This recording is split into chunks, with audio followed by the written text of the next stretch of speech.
Academic studies using a simulated driving experience have shown that texting impairs a driver's abilities.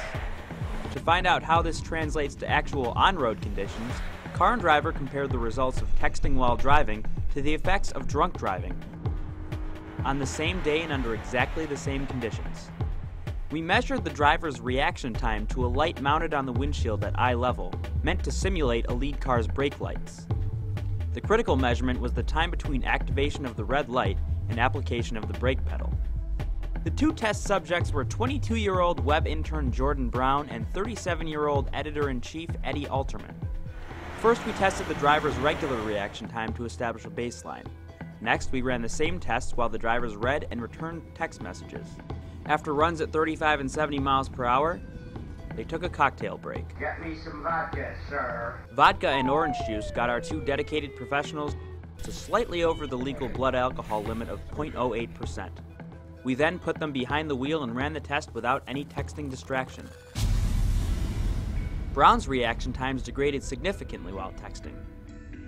At 70 miles per hour, a vehicle travels 103 feet every second, and Brown's worst reaction times while reading at that speed put him about 30 feet down the road versus 15 feet while drunk.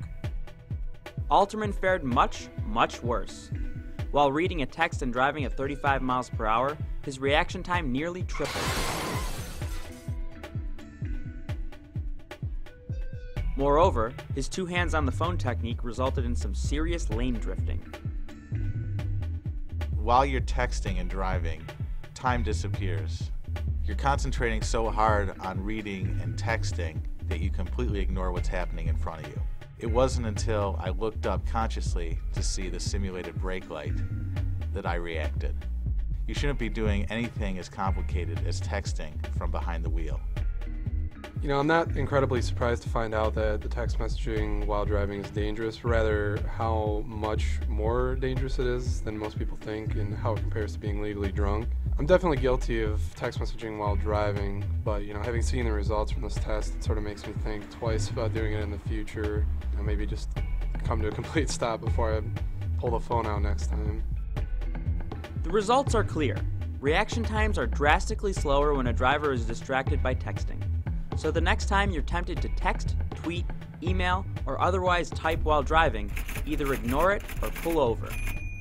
For the complete story, pick up the August 2009 issue of Car and Driver magazine, or go to caranddriver.com.